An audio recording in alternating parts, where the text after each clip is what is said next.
Image. Theresa Flores, a human trafficking survivor and founder of PHer nightmare started with a high school crush. It was the middle of her freshman year when Theresa Flores' ever-moving family followed her father's business to a suburb just outside Detroit. As a newcomer to town, Flores said she didn't have many friends and wasn't allowed to date. But shortly after arriving, she became infatuated with a boy at her school. For 6 months he was really nice. He was really sweet. But I wasn't allowed to go out with him because I wasn't old enough, Flores said. So one day he asked me if I needed a ride home from school.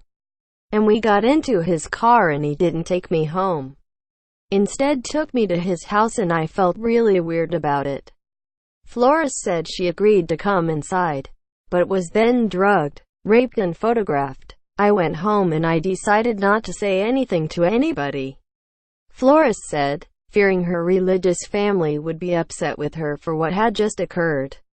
Image. Soap bars with stickers displaying the National Human Trafficking Hotline number. Unfortunately, that led to 2 years of being sold to men that they forced me to be with because they had pictures of the rape, and they blackmailed me and said, "We're going to share these with your father and your priest."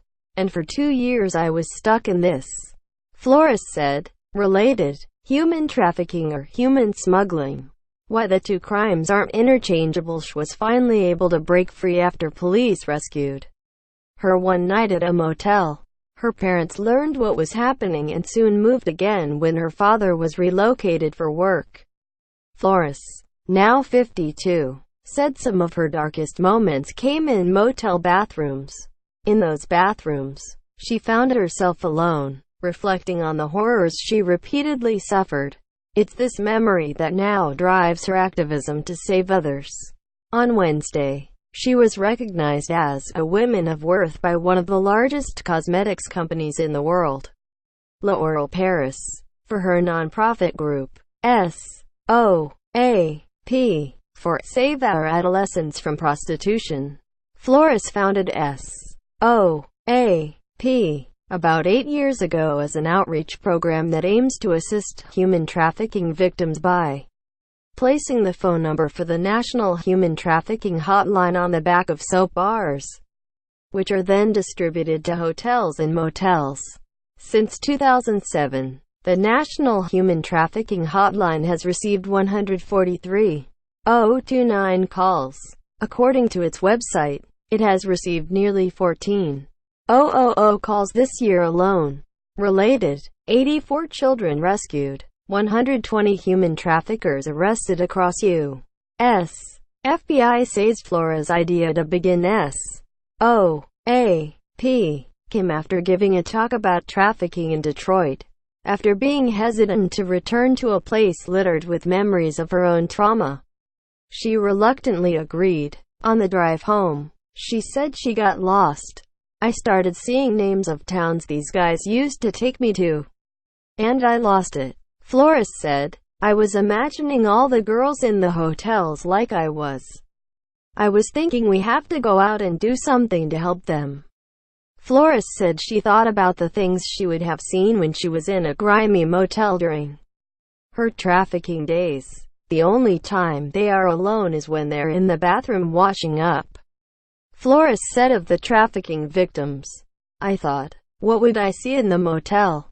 I thought it had to be the bar of soap. Image. Theresa Flores, a human trafficking survivor and founder of SOAP with the help of volunteers and donations. She estimates her nonprofit has distributed more than 1 million bar of soap to 10,000 hotels and motels across the country since it began. She brought the project to the last 7 Super Bowls and is coordinating with organizations in Minneapolis to bring SOAP to this season's Super Bowl, which will be played in that city on Feb.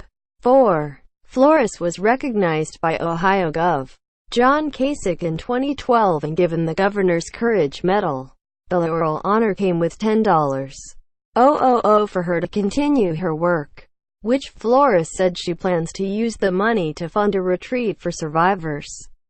Related. Flight attendants trained to spot human trafficking. When I started doing this, I didn't realize how many Theresas were out there.